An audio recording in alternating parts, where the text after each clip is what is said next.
Hello hello नमस्कार आदाब, क्या हाल चाल है मेरे प्यारे बच्चों। आप सभी का स्वागत है आपके बेहतरीन से YouTube channel Thakur sir academy पे। मैं ठाकुर सर जो सिखाता हूँ इस चैनल पे आपको बीएससी के मैथमेटिक्स के पेपर।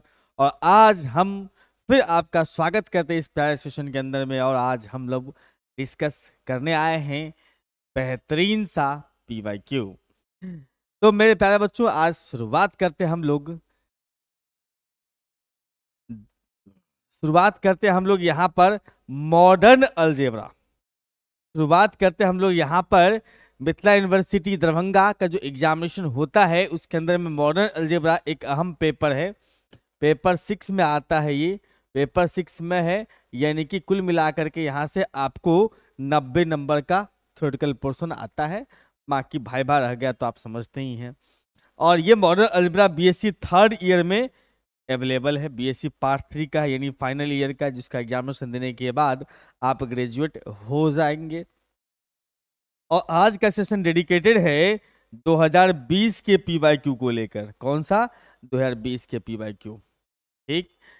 और कुछ बच्चे का डिमांड आता है सर इसका पीडीएफ नोट्स अवेलेबल नहीं है। तो पहले बता दूं मेरे भाई मेरे दोस्त कि आपको पीडीएफ नोट्स चाहिए या किसी भी तरह के कोई जानकारी चाहिए कोर्स के बारे में, तो आप हमारे ऐप को डाउनलोड कर सकते हैं। हमारा ऐप है ठाकुर सर एकेडमी, जो कि प्ले स्टोर से आपको आसानी से उपलब्ध मिलेगा। इसके अंदर में पीडीएफ नोट्स अवेलेबल हैं, डेमो लेक्चर्स अवेलेबल हैं। सभी जितने भी कोर्स चलते हैं हमारे ऐप पर सब पे अच्छे डिस्काउंट मिलते हैं। पीएससी का कोर्स अवेलेबल है, 11-12 का कोर्स अवेलेबल है, जेडबलई का है, पीएससी का है, सीयूईटी का, ये सारे कोर्सेज अवेलेबल है। कोर्स के अंदर में लाइव क्लासेस, रिकॉर्डेड क्लासेस मिलेगी। और अगर आपको पीडीएफ नोट्स चाहिए तो वो भी आपको यहाँ पर फ्री में मिलेगा। कौन सा पीडीएफ नोट्स? जो यूट्यूब पर क्लासेस होती है उसका।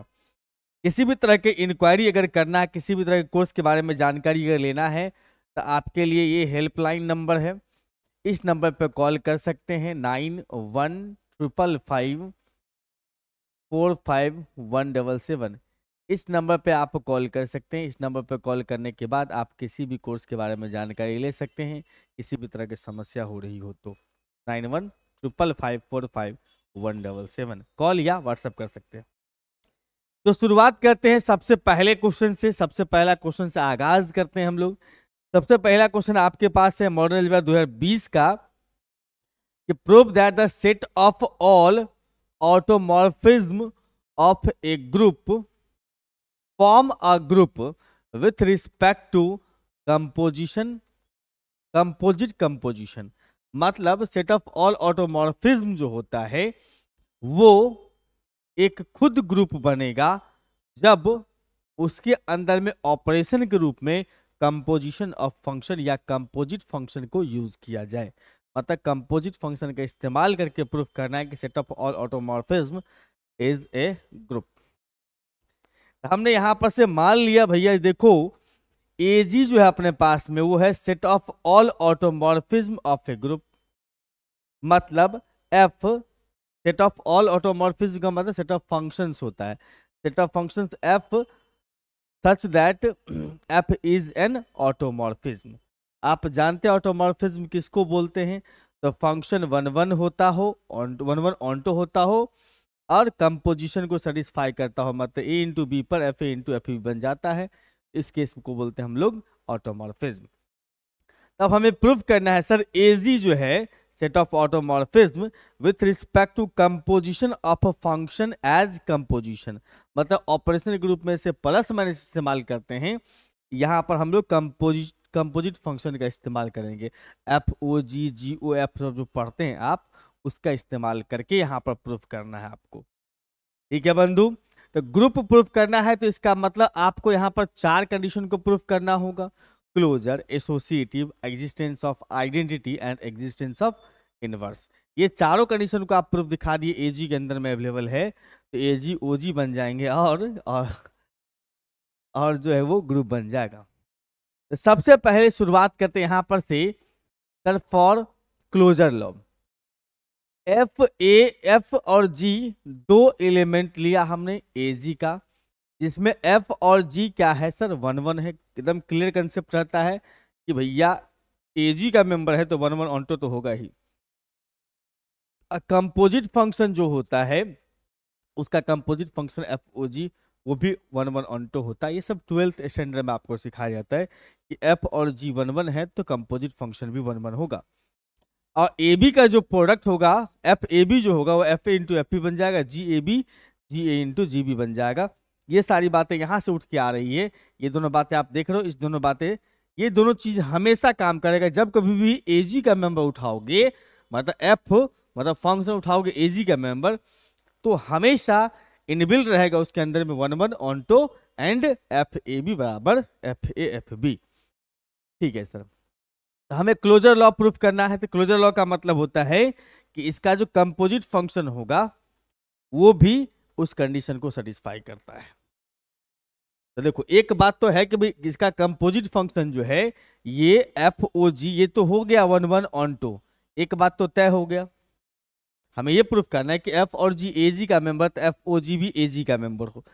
ए जी का मेंबर बनने के लिए बस आपको 1 1 on 2 and f a b बराबर में एफ ए इंटू एफ बी दिखाना होता है।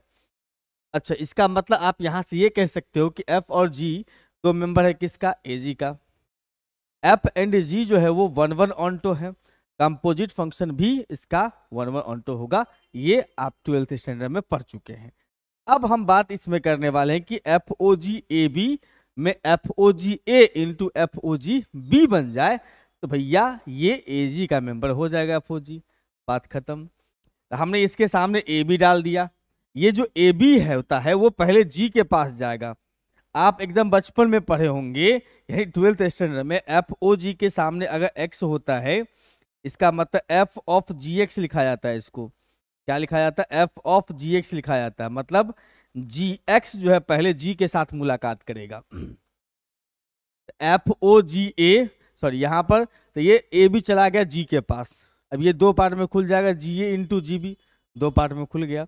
अब यहां से ये कह सकते हो कि इसको लिख सकते हैं हमने, भाई देखो अब एफ के सामने ए बी आ गया है, एफ के सामने इसको ए समझ लो इसको बी समझ लो, तो एफ के सामने ए बी आता है तो ए बी अलग अलग बन जाता है एफ में, हाँ जी अलग अलग हो जाता है, तो हमने अलग अलग कर दिया इसको, f g a f g b, बहुत बढ़िया। और यहां से एफ ओ जी ए और एफ ओ जी बी लिख सकते हैं इसको। अरे हाँ, दोनों मिला के ये दोनों मिला के बन जाता है एफ ओ जी ए, ये दोनों मिला के एफ ओ जी बी। तो आपने क्या देखा कि यहाँ ए बी हम एफ ओ जी में साथ में दिए तो वो अलग अलग हो गया, ए में अलग बी में अलग हो गया। इसका मतलब यहां से कह सकते हैं कि एफ ओ जी जो है ग्रुप कंपोजिशन को सेटिस्फाई कर रहा है।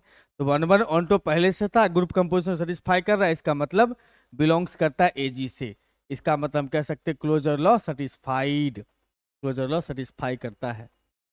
अब बात करते हैं एसोसिएटिव लॉ का। एफ जी एच बिलोंग्स करता है किससे, ए जी से।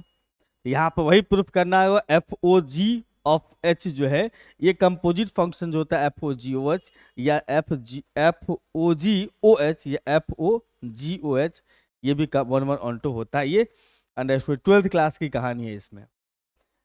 ये सारे कंडीशंस ए बी में अलग होगा, जी ए बी में अलग, जब भी ए जी का मेंबर हो गया एफ ए जी तो वो सारे अलग अलग होंगे। हमें बस ये चेक करना है कि इसमें अलग अलग बन जाता है कंपोजिट फंक्शन के अंदर में 3 फंक्शन पर, f O g o h a b पर। ठीक है बंधु, तो देखो यहां पर से एच के सामने ए बी पहुंच गया, पहले ये हो जाएगा H A into H B. अब जी के सामने ए बी हो गया, इसको ए सोचो इसको बी सोचो, तो g h a g h b बन गया। अब यहां से ये समझो कि एफ के सामने आ गया ए बी, इसके सामने आ गया सर एफ के सामने आ गया ए बी। अगर एफ के सामने ए बी आ चुका है इसका मतलब बन जाएगा सर एफ ए इंटू एफ बी। आप इसको लिख सकते हैं एफ ओ जी ओ एच, एफ ओ जी ओ एच लिख सकते हैं ए, एफ ओ जी बी। तो इसका मतलब सेम उल्टा केस कर दो। उल्टा केस का मतलब इसमें एफ और जी को साथ में रखे, उसमें जी और एच को साथ में रखिए, तो दोनों ही केस में आपको देखने को मिला कि ये अलग अलग हो जाता है, अलग अलग सॉरी इक्वल वैल्यू देता है। एफ ओ जी ओ एच बराबर में एफ ओ जी ओ एच आ रहा है, इसका मतलब हम कह सकते हैं कि भैया ये एजी को, एजी जो है एसोसिएटिव लॉ को सेटिस्फाई कर रहा है। अब एग्जिस्टेंस ऑफ आइडेंटिटी पर चलते हैं। तो इसके लिए हमने यहाँ पर आई मान लिया, एक आइडेंटिटी फंक्शन मान लिया जो एजी का मेंबर है, और एफ जो है वो एजी से बिलोंग्स करता है। ठीक है भाई, एफ और I identity function always one one onto function होता है। एफ तो है ही वन वन ऑनटो, इसका मतलब दोनों कंपोजिशन भी वन वन ऑनटो होगा। हम क्या करेंगे, इसमें ए बी पर अलग अलग होगा, आई ए बी पर ए बी। आइडेंटिटी फंक्शन का मतलब क्या होता है, आइडेंटिटी फंक्शन का मतलब होता है एफ एक्स बराबर एक्स, जो यहाँ डालिएगा रिजल्ट वही आता है, उसको बोलते हैं identity function. I a b बन गया। ठीक है, हम इसमें एफ ओ आई के सामने डाल दिया ए बी को, तो आई जो है आई के साथ चला गया ए बी आई में जाने के बाद ए बी ही रह जाता है ए बी, तो एफ ए बी बराबर क्या बन गया, एफ ए और एफ बी बन चुका है, यानी अलग अलग हो रहा है। सिमिलरली उल्टा केस भी करेंगे तो वही बात होगा। तो दोनों केस में हम देख रहे हैं कि एफ ओ आई और आई ओ एफ दोनों का मान एफ हो रहा है, इसीलिए आई जो है आइडेंटिटी फंक्शन है। तो आइडेंटिटी फंक्शन एग्जिस्ट कर गया, मतलब आइडेंटिटी एलिमेंट एग्जिस्ट कर रहा है। अब चलते एग्जिस्टेंस ऑफ इनवर्स में। तो हमने यहां पर से ले लिया सर कि भैया एजी का मेंबर है एफ, ले लिया और हमने मान लिया कि एफ इनवर्स ए का वैल्यू का नाम है ए डैश, एफ इनवर्स बी का नाम है बी डैश। आप जानते हो एफ उछट जाएगा तो भैया एफ ए डैश बराबर ए बन जाएगा, एफ बी डैश बराबर बी बन गया। सही बात है, बिल्कुल सही है। अब यहाँ पर चूंकि एफ और वन वन ऑन टू है तो एफ इनवर्स भी वन वन ऑन टू होता है, तो डिफिनेशन ही होता है इनवर्स फंक्शन का कि अगर कोई function one one onto है तभी जाके इनवर्स एग्जिस्ट करता है, यानी वो भी वन ऑन टू होगा और इनटू में अलग अलग होता है, ये हम जान रहे हैं। एफ इनवर्स के सामने ए बी डाल दिए, ए बी में ए के जगह पर लगा दिया हम लोगों ने ए के जगह पर एफ ए डैश, ए के जगह पर एफ ए डैश, बी के जगह पर एफ ए बी डैश लगा दिया।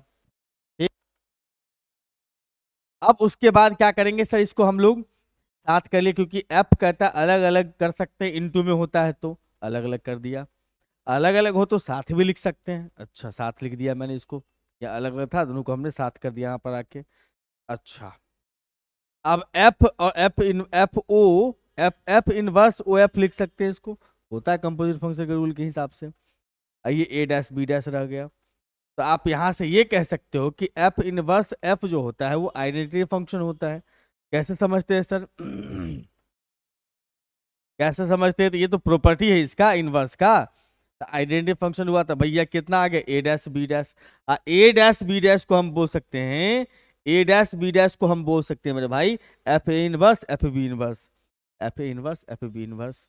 एफ ए इनवर्स जो है वो ग्रुप कंपोजिशन को सेटिस्फाई कर रहा है, इसका मतलब एफ इनवर्स बिलोंग्स करता है ए जी से, तो ग्रुप के सारे कंडीशंस को सेटिस्फाई कर गया, सारे कंडीशंस को सेटिस्फाई कर रहा है, इसलिए ए जी ग्रुप है composition composite function as composition को लेकर के। ठीक है, तो कोई बड़ी बात नहीं है, बस प्यार मोहब्बत से लिख लेना, आराम से काम बन जाएगा। पहला के दूसरा क्वेश्चन में चलते हैं। Prove that for an abelian ग्रुप the inner automorphism is identity mapping, whereas for non-abelian group there exists a non-trivial automorphism। कहता है अगर कोई abelian ग्रुप के अंदर में अगर आप देखें तो सिर्फ और सिर्फ आइडेंटिटी फंक्शन ही इनर ऑटोमॉर्फिज्म बन पाएगा, लेकिन नॉन abelian ग्रुप में देखें तो नॉन ट्राइवियल ऑटोमॉर्फिज्म होगा। abelian ग्रुप के अंदर में ओनली इनर ऑटोमॉर्फिज्म होगा, वो भी आइडेंटिटी फंक्शन होगा, जबकि नॉन abelian ग्रुप में नॉन ट्राइवियल ऑटोमॉर्फिज्म होगा। प्रूफ करना है तो देखो ये जो अपने पास लिखा है ना एफ ए जी टू जी, ये डिफिनीशन होता है किसका, ये डिफिनीशन होता है फंक्शन का, किसके अंदर में सर, तो इनर ऑटोमॉर्फिज्म के अंदर में। एफ ए कहीं भी वैसे ले सकते हो, लेकिन ये इनर ऑटोमॉर्फिज्म के लिए स्पेशली डिफाइंड है। F A ji to G एक मैपिंग है जिसका डिफिनीशन है अपने पास में एफ ए एक्स बराबर में ए इनवर्स एक्स ए, मतलब ये जो ए है नीचे लिखा वो यहां लिख दो, एक्स बीच में लिख दो, ए बाद में लिख दो। ठीक है, हाँ जी। अब यहां पर दो केस यहां पर देखेंगे भैया, जो एक्स है वो बीच में डालना है और उसके बाद x का इस a का इनवर्स शुरू में, a बाद में।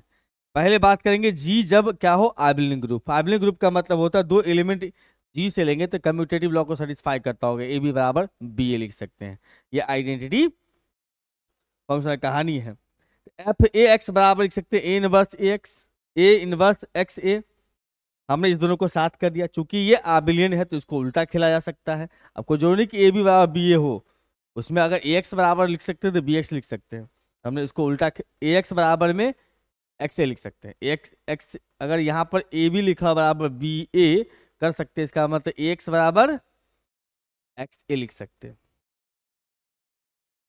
अब ए इनवर्स अपने पास में दिया हुआ ए एक्स जो एक्स ए जो था उसको ए एक्स बना दिया हमने, फिर दोनों को साथ में रख दिया ड्यू टू एसोसिएटिव लॉ, ठीक ना। तो ये दोनों मिला के बनता आइडेंटिटी फंक्शन। बिल्कुल सर, यहाँ से बन गया आइडेंटिटी तो बन गया अपने पास में ये एक्स, तो ई एक्स बराबर होता है कितना, एक्स ई से किसी भी एलिमेंट का ऑपरेशन करो वो हमेशा उतना ही रहेगा। यानी कि आप देख रहे हो कि एफ ए के सामने एक्स डाला है, वापस x आया है, तो एफ एक्स बराबर अगर x बन रहा होगा, इस फंक्शन का नाम होता है आइडेंटिटी फंक्शन। क्या नाम होता है sir, identity function. Identity function या मैपिंग, ये आइडेंटिटी मैपिंग है। अच्छा चलिए, यहाँ हो गया आइडेंटिटी मैपिंग है। दूसरा केस जब g क्या हो आबिलियन ग्रुप ना हो, मतलब ए बी बराबर बी ए नहीं लिख सकते हो, इसका मतलब एक्स ए बराबर ए एक्स नहीं लिख सकते हैं। दोनों तरफ से हमने इनवर्स लगा दिया, ए इनवर्स, इसका नाम हो जाएगा एफ ए एक्स।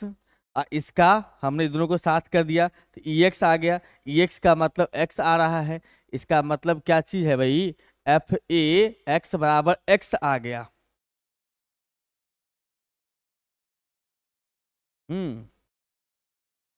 बिल्कुल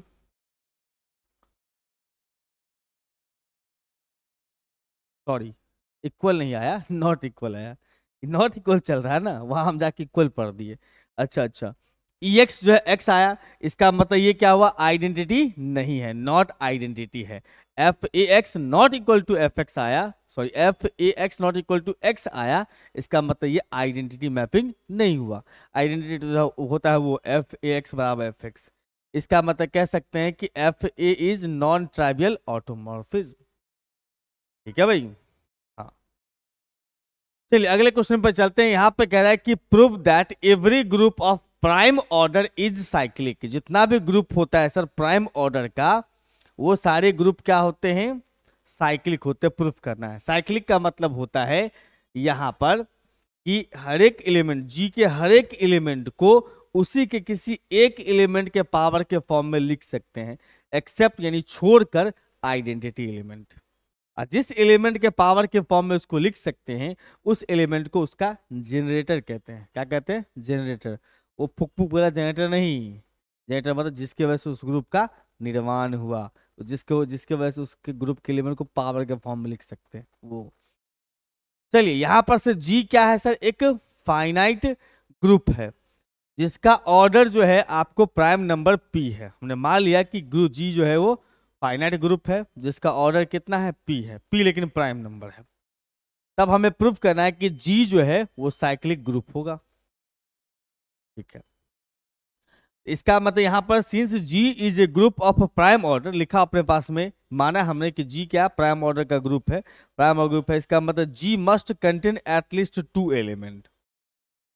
अगर जी प्राइम ऑर्डर का है तो कम से कम 2 एलिमेंट होगा, क्योंकि जब भी आप लिखते हो प्राइम नंबर तो होता है एक नहीं, सबसे छोटा प्राइम नंबर 2 होता है, 3 होता है, 2 सब छोटा उसका 3, 5, 7, 11, 13 ये सब प्राइम नंबर। तो सबसे छोटा नंबर कितना होगा, 2। मतलब कम से कम 2 एलिमेंट तो होना ही चाहिए। 3 भी होगा तभी प्राइम ऑर्डर वाला होगा, 4 भी होगा तभी 4 नहीं 5 होगा तभी प्राइम ऑर्डर वाला, 7 एलिमेंट होगा जी के पास तभी प्राइम ऑर्डर वाला, लेकिन एटलीस्ट 2 एलिमेंट वाला तो चाहिए ही चाहिए कम से कम जी। इसका मतलब यहां से हम ये कह सकते हैं बंधु कि यहाँ पर जो जी है ना अपने पास, जी एक ग्रुप होगा जिसका ऑर्डर कितना प्राइम अगर है तो जी के पास 2 एलिमेंट कम से कम जरूर होगा। और एक एलिमेंट जो है, there must exist an element A belongs to G, एक ऐसा एलिमेंट जी के अंदर जी से बिलोंग्स करता होगा जो आइडेंटिटी एलिमेंट नहीं होगा, नॉट आइडेंटिटी एलिमेंट, क्योंकि हमने कहा है कि कम से कम 2 एलिमेंट कंटेन करता होगा, तो एक उसमें से आइडेंटिटी एलिमेंट होगा, दूसरा दूसरा एलिमेंट होगा, क्योंकि आइडेंटिटी कभी जनरेटर नहीं बन सकता। तो आइडेंटिटी के अलावा कोई दूसरा नंबर तो होना चाहिए ना, जिसके वजह से उस जिसके पावर के फॉर्म में उसके एलिमेंट्स को लिख सकते हैं। इसका मतलब आइडेंटिटी के अलावा एक नंबर हमने लिया, कौन सा, ए।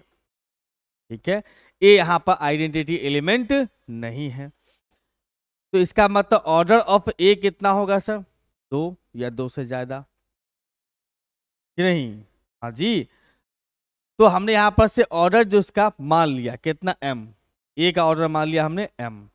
ऑर्डर किसी एलिमेंट का क्या होता है, तो किसी एलिमेंट का कोई भी नंबर पावर रखने से जो आइडेंटिटी एलिमेंट दे रहा होगा, तो उस नंबर को कहते हैं उस एलिमेंट का ऑर्डर। ग्रुप का ऑर्डर क्या होता था, किसी ग्रुप में जितना एलिमेंट होता है उसको काउंट करके लिख लीजिए, वही कहलाता है उसका ऑर्डर, उस ग्रुप का मतलब नंबर ऑफ एलिमेंट। हमने कहा यदि H अगर साइक्लिक सब ग्रुप है G का, जिसका जनरेटर कितना है, A है, मतलब H साइक्लिक सब ग्रुप है किसका, G का। ठीक, इसका मतलब इस केस में ऑर्डर ऑफ H बराबर में ऑर्डर ऑफ A बराबर M थ्योरम होता है। ये किसी भी सब ग्रुप का जो जनरेटर होगा वो ग्रुप का मेंबर होगा। ग्रुप के ऑर्डर मतलब साइक्लिक ग्रुप का, साइक्लिक सब ग्रुप का जो ऑर्डर होगा वो ग्रुप के जनरेटर या ग्रुप के एलिमेंट के ऑर्डर के बराबर होता है। ये थ्योरम है। और इसी थ्योरम के लगे हाथ लैग्रेंजेस थ्योरम भी है कि m जो है मतलब ऑर्डर ऑफ एलिमेंट जो है, ऑर्डर ऑफ एलिमेंट यानी m, वो must be divisor of p। m जरूर डिवाइड करेगा p को, m जरूर डिवाइड करेगा p को। लैग्रेंजेस थ्योरम कहते हैं कि सब ग्रुप का जो ऑर्डर हो, सॉरी एलिमेंट का जो ऑर्डर होगा वो ग्रुप के ऑर्डर को मस्ट भी डिवाइड करेगा। मतलब order of a group is divisible by, sorry order of a group is divisible by order of element. ठीक, हाँ, यहां इसका मतलब ऑर्डर ऑफ ग्रुप यानी कि P is divisible by M। लेकिन यहां पर P क्या था सर, प्राइम नंबर, वो भी 2 से ज्यादा, P प्राइम नंबर है वो भी 2 से ज्यादा। तो इतना बात तो तय समझ लीजिए कि अगर प्राइम नंबर है 2 से ज्यादा है, प्राइम नंबर का मतलब हो कि डिविजिबल तो होगा नहीं, डिविजिबल 2 ही केस में होता है। प्राइम नंबर का मतलब क्या, जो भी नंबर खुद से और 1 से करता होगा उसका प्राइम नंबर हो, उसको प्राइम नंबर बोलेंगे। तो P अगर प्राइम नंबर है तो 1 से कटेगा, और किसी और किससे कटेगा, खुद से कटेगा। इसका मतलब यहां पर जो है M डिवाइड करेगा P को अगर, तो इसका मतलब M और P को इक्वल होना चाहिए, क्योंकि प्राइम नंबर की बात चल रही है ना। हाँ, ये प्राइम नंबर है P, तो इसको डिवाइड करना है इसको भी प्राइम नंबर बनना पड़ेगा तभी डिवाइड कर पाएगा, अदरवाइज तो कर नहीं पाएगा। इसका मतलब यहां पर से कहते हैं M और P बराबर होगा, M और P बराबर होगा, इसका मतलब H और G बराबर होगा।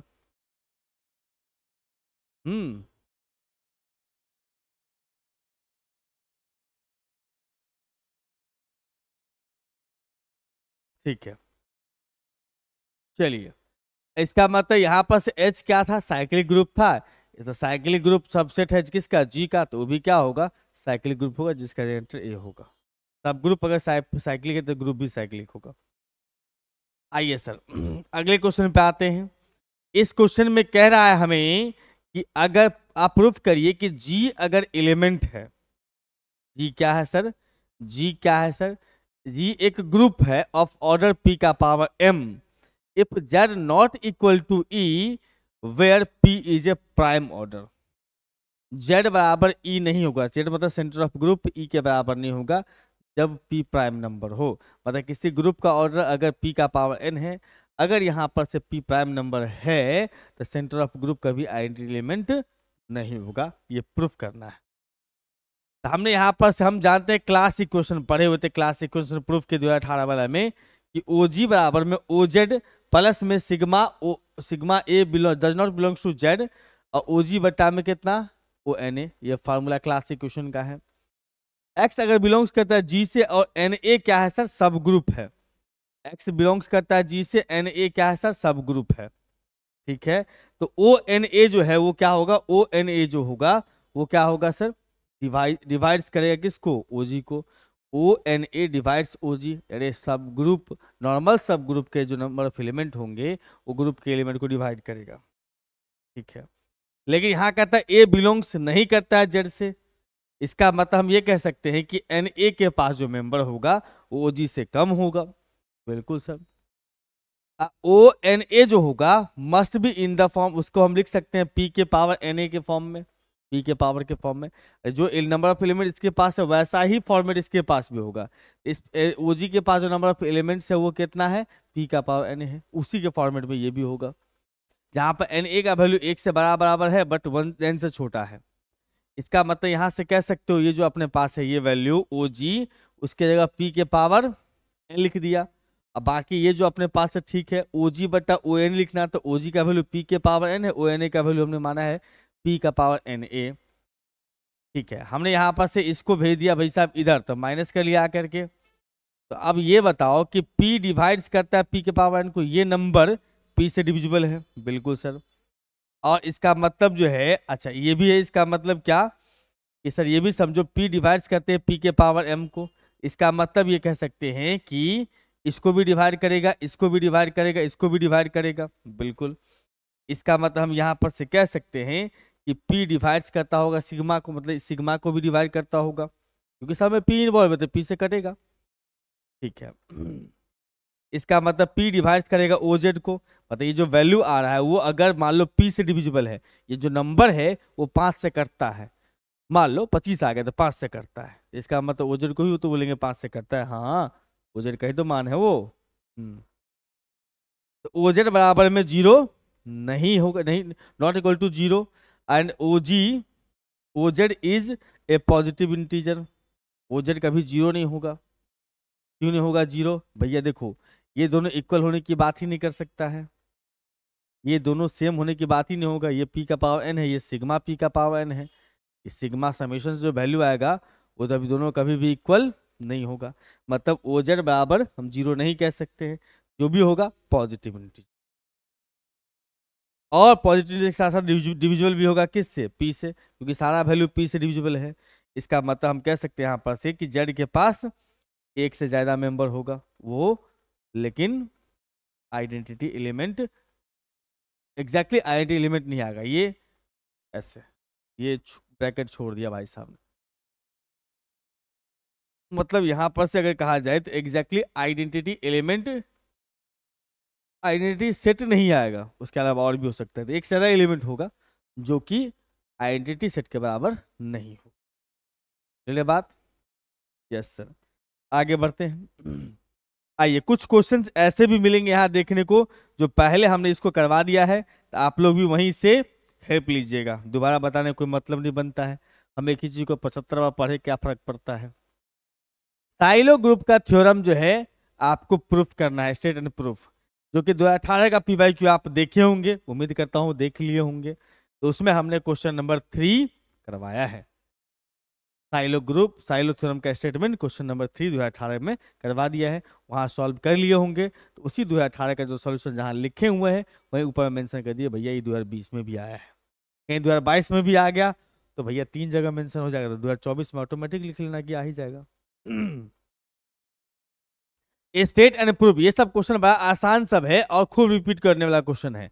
Fundamental theorem of homomorphism of ring, ये भी क्वेश्चन आपको 2018 का PYQ जो हम बताए थे उसमें क्वेश्चन नंबर 4 का ये है। तो देखो अभी तक में 2 क्वेश्चन तो आपको मिल गए डायरेक्टली सेम टू सेम, अगर 18 वाला क्वेश्चन पढ़ लिया होता 20 में एग्जाम देने वाला बच्चा तो 2 क्वेश्चन तो कम से कम बन जाता, आगे और भी है, टेंशन की बात नहीं है।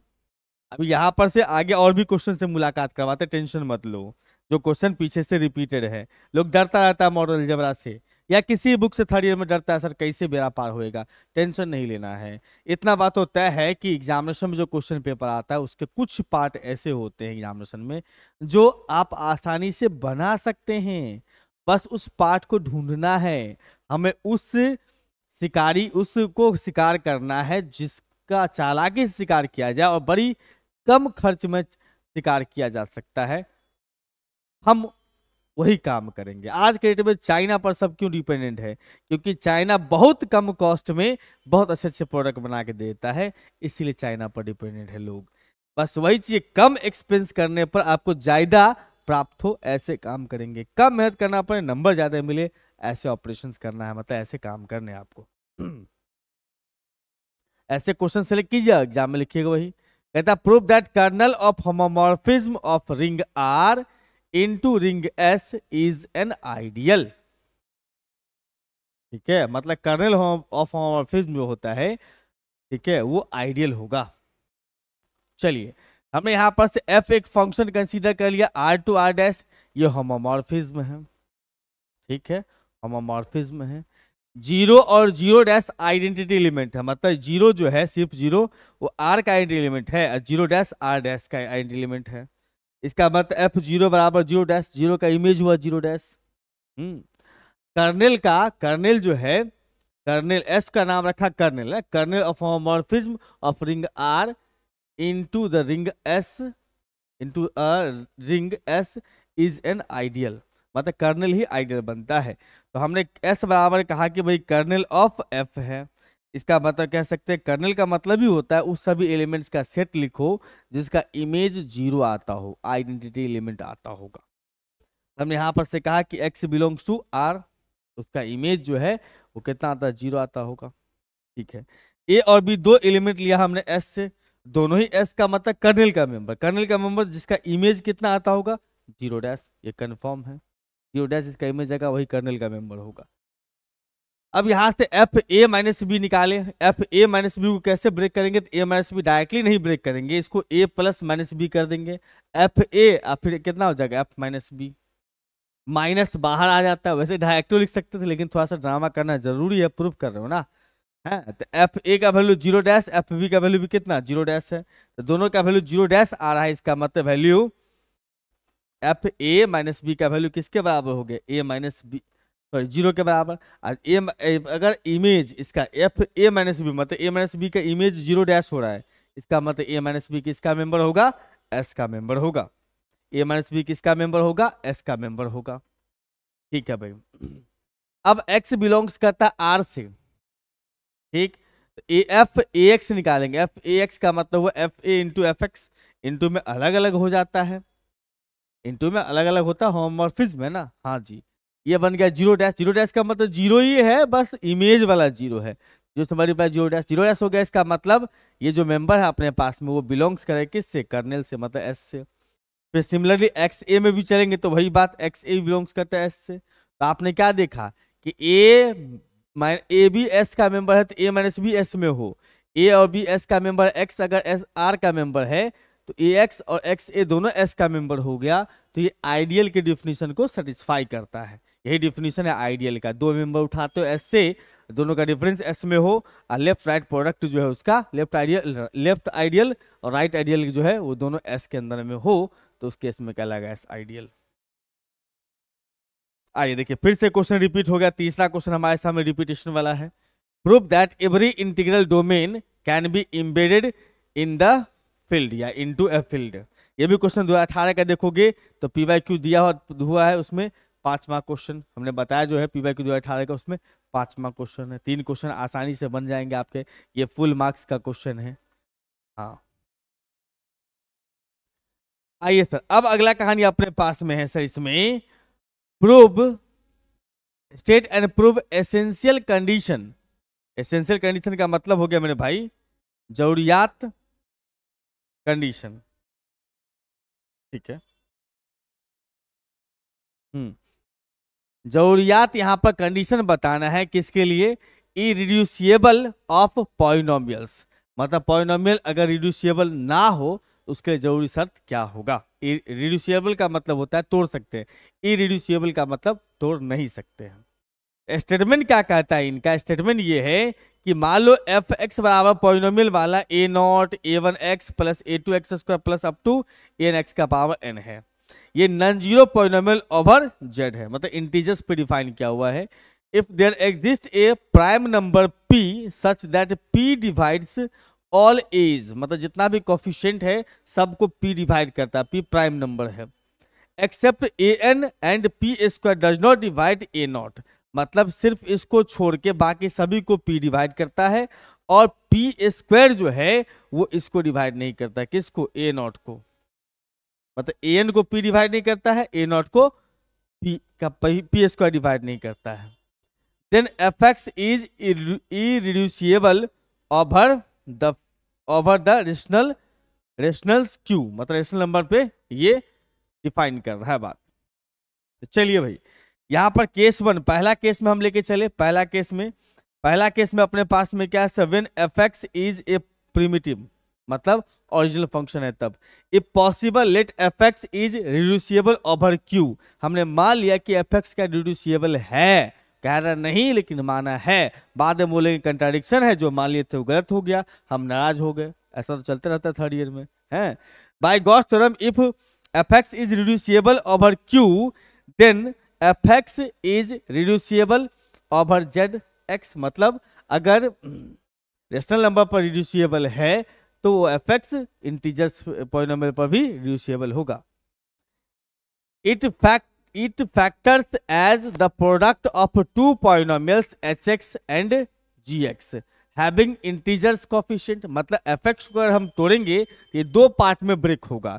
एक पार्ट का नाम होगा, मतलब दो पॉलिनोमियल में ब्रेक हो जाएगा, इसका मतलब इसका फैक्टर अगर निकालते हैं fx का तो दो पॉलिनोमियल के रूप में फैक्टर देगा, ठीक। लेकिन जो भी फैक्टर्स आएगा उसका कोएफिशिएंट हमेशा इंटीजर्स होंगे और उसका नाम रखा हमने gx और hx। क्लियर बात, यानी कि fx बराबर आप लिख सकते हैं gx इंटू hx। अब यहां पर से gx और hx बिलोंग्स करता है zx से, डिग्री gx का 0 से बड़ा है और hx का भी डिग्री 0 से बड़ा, मतलब ये दोनों कांस्टेंट नहीं है। कांस्टेंट अगर हो जाएगा तो इस केस में दोनों फैक्टर नहीं बनेगा, नंबर आ जाएगा मल्टीप्लाई में। जैसे 2 इंटू कह दिया मैंने x माइनस 1, तो एक फैक्टर की दो फैक्टर, तो एक फैक्टर। अगर यहाँ पर x माइनस 2 आ जाएगा तब हम कहेंगे दो फैक्टर। इसका मतलब फैक्टर जो भी बनेगा उसमें x का पावर कम से कम 1 होना चाहिए। gx बराबर में b not b one x up to b r x का पावर n, हमने माना है gx का वैल्यू hx का वैल्यू मान लिया सी नॉट से लेके कहाँ तक, ch तक। और b कोफिशिएंट्स जो है वो सब इंटीजर्स हैं, ठीक है, सारे इंटीजर्स हैं। इस सब वैल्यू को आपको क्या करना है सर, पुट कर देना है फर्स्ट में, पुटिंग इन फर्स्ट मतलब यहाँ पर देखो एफ एक्स इंटू जी एक्स में पुट कर, एफ एक्स बराबर जी एक्स इंटू एच एक्स में पुट करना है। तो एफ एक्स अपने पास ये था, हमने यहाँ पर दिया जी एक्स का वैल्यू एच एक्स का वैल्यू है, इंटू करेंगे कोफिशिएंट बराबर करेंगे। तो जो कांस्टेंट टर्म होगा ए नॉट, कांस्टेंट टर्म जो होगा यहाँ पर वो b not into c not होगा, किसके बराबर, ए नॉट के बराबर। सिमिलरली मल्टीप्लाई करोगे इस दोनों को तो जो एक्स का कोफिशिएंट आएगा वो a1 के बराबर होगा। सिमिलरली a2 के बराबर होगा, a2 का जो कोफिशिएंट, x2 का जो कोफिशिएंट, x स्क्वायर का जो कोफिशिएंट है ना वो a2 के बराबर। इस प्रकार से हम लिखते चले जाएंगे। अब इतना बात तो कह रहा था कि p डिवाइड्स करता है सारे कोफिशिएंट्स को एक्सेप्ट a के पावर n को, इसका मतलब p a0 को डिवाइड करेगा, p a0 को डिवाइड करता होगा, p a1 को भी डिवाइड करता होगा। अच्छा, p a0 को डिवाइड करता है, इसका मतलब bc को भी डिवाइड करता होगा, bc को डिवाइड करता है। इसका मतलब ये कह सकते हैं p अगर दो नंबर के प्रोडक्ट को डिवाइड कर रहा है, इसका मतलब या तो p इसको डिवाइड कर रहा होगा या p इसको डिवाइड कर रहा होगा। दोनों में से दोनों केस हो सकता है, दोनों में से कोई एक केस भी हो सकता है, इसलिए और लगा दिए, ठीक है। यहाँ पर बट p जो है can not be divides b not c not, divide नहीं कर सकता बी नॉट सी नॉट को, क्योंकि पी स्क्वायर डिवाइड्स कर रहा है बी नॉट सी नॉट को, पी स्क्वायर डिवाइड्स कर रहा है ए नॉट को, समझो बात है। क्योंकि देखो यहाँ पर कंडीशन ये है कि p not b not c not को डिवाइड नहीं कर सकता है। क्यों नहीं कर सकता है, क्योंकि p square b not c not को डिवाइड कर देगा, तो बी नॉट सी नॉट को डिवाइड कर देगा, इसका मतलब अगर p से डिविजिबल है तो पी स्क्वायर से डिविजिबल होगा। ए नॉट से पी स्क्वायर ए नॉट को डिवाइड कर रहा होगा, जो कि कंट्राडिक्शन आ गया, विरोधाभास। इसका मतलब एफ एक्स जो है वो इरिड्यूसिबल है ओवर क्यू, मतलब इसको तोड़ नहीं सकते। हमने जो माना है वो गलत मान लिया था कि तोड़ा जा सकता है एफ एक्स को जी एक्स इंटू एच एक्स में। अब आइए केस 2, जब एफ एक्स क्या हो sir, not primitive in Z, primitive ना हो, तो एफ एक्स बराबर लिया C into F one X, constant into F X लिया एक फंक्शन, सी यहाँ पर कांस्टेंट फंक्शन है मतलब नंबर वाला है, एफ नॉट जो है वो प्रिमिटिव ऑफ जेड है। चलिए भाई, अब यहां पर से जो है सो F1 जो है F1 वो satisfy all the conditions as in case, मतलब ये जो केस पहला वाला पढ़े हैं उसमें वही था कि H और G में जो कंडीशंस वगैरह सेटिस्फाई कर रहा होगा सेम कंडीशन F1 सेटिस्फाई कर रहा होगा। और F1 को मैंने मान लिया D0 D1 से लेकर कहाँ तक Dn x का पावर n, क्योंकि कांस्टेंट इनटू है। कांस्टेंट इनटू का मतलब क्या हुआ, जितना डिग्री इसका उतना ही डिग्री इतना, कोई नंबर आप कॉमन लियो, एक्स कॉमन ले लियो कि इसका डिग्री कम जाएगा, इसका डिग्री अगर एन है तो इसका भी डिग्री एन होगा। हम्म ठीक है, यहां पर से कह सकते हैं इसका मतलब ए आई बराबर में डी सी आई। ये कैसे हो गया सर, तो देखो सी से गुना है ना मेरे भाई, सी से गुना ना है इसको, तो कोई भी कोफिशिएंट को गुना करेगा, यहाँ पर सी से गुना करोगे तो c d not c d one c d two, मतलब ए आई बराबर सी डी आई लिख सकते हैं, ए वन तो डी वन ए टू तो डी टू। ठीक है, वही चीज है ए नॉट, ए नॉट पे ए नॉट तो d not, c d not, A one पे सी डी वन, इस प्रकार से लिख सकते हैं। क्योंकि यहाँ पर से P जो है वो नॉट डिवाइजर ऑफ किसका ए एन, P डिवाइजर नहीं है किसका ए एन का। इसका मतलब P डिवाइड नहीं करेगा सी डी एन को, क्योंकि शुरू में लिखा था यहाँ पर, ध्यान दीजिएगा स्टेटमेंट में, स्टेटमेंट में क्या लिखा हुआ था यहाँ पर, स्टेटमेंट में हमें क्या लिखा हुआ था कि P जो अपने पास में है P वो प्राइम नंबर तो है, उस P जो है सबको डिवाइड करता है एक्सेप्ट ए एन को, ए एन को डिवाइड नहीं करता है।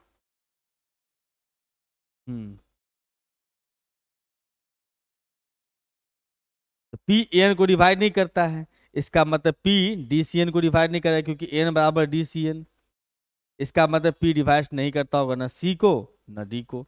अगर कोई भी नंबर अपने पास लिखा है 2 × 5, अगर आप कहेंगे इसको 7 से डिवाइड नहीं करता, ना 2 को ना 5 को, नहीं करेगा। जब जब 10 को 7 डिवाइड नहीं कर पाया तो ना 2 को करेगा ना 5 को करेगा, इसका मतलब दोनों में से किसी को डिवाइड नहीं कर सकता।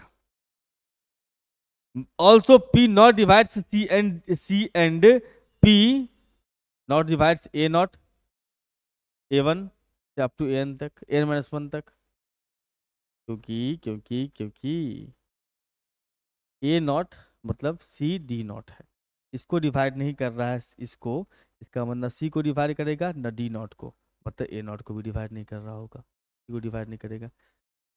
ठीक, sorry sorry sorry sorry sorry sorry sorry, P divides नहीं करता है किसको, सी को, एंड पी डिवाइड्स करता है ए नॉट से लेकर के एन माइनस वन तक। ध्यान से उल्टा बोल दिया मैंने, क्योंकि कहा था कि पी डिवाइड्स नहीं करता एन को तो बाकी को डिवाइड करेगा ना, पी सारे कोफिशिएंट को डिवाइड करता है, बस सिर्फ एन को डिवाइड नहीं करता है। तो ए नॉट से एन माइनस वन तक ना एक पीछे कोफिशिएंट तक डिवाइड कर रहा होगा, इसका मतलब पी जो है वो डिवाइड कर रहा होगा, जब इसको डिवाइड करता है तो डी को भी डिवाइड कर रहा होगा, इसका मतलब डी नॉट से डी एन माइनस वन तक डिवाइड कर रहा होगा। इसका मतलब हम कह सकते हैं कि P not divisor of d n और P square not divisor of किसका, ए नॉट। इसका मतलब कह सकते हैं यहां पर से P square not divisor of किसका, डी नॉट, ए नॉट का डिवाइजर नहीं, डी नॉट का भी नहीं होगा। इसका मतलब F1 x जो है इरिड्यूसिबल ओवर Q, मतलब उसको तोड़ा नहीं जा सकता है। ठीक है, एफ एक्स बराबर C into F one X is irreducible, तोड़ा नहीं जा सकता। समझ में आ रही बातें? यस सर, आगे बढ़िए।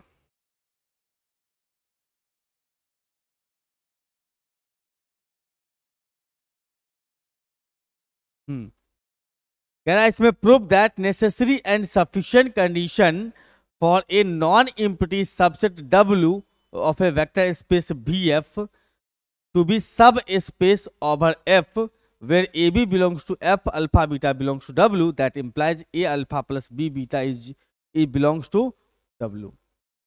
यहां पर कह रहा है क्या, यहां पर कह रहा है बंधु क्या कि अगर दो सब स्पेस है, नेसेसरी सफिशिएंट कंडीशन, दो सब स्पेस नहीं, कह रहा है ये कि अगर नॉन एम्प्टी सबसेट से अगर W का लिया जाए, W जो है नॉन एम्प्टी सबसेट है किसका, BF का, वेक्टर स्पेस का, तो वो non empty for a non empty subset W of a vector space BF be subspace if and only if AB belongs to F and alpha beta belongs to W इसमें capital लेके चलना है, W इसमें capital लेके चलोगे। ठीक है भाई।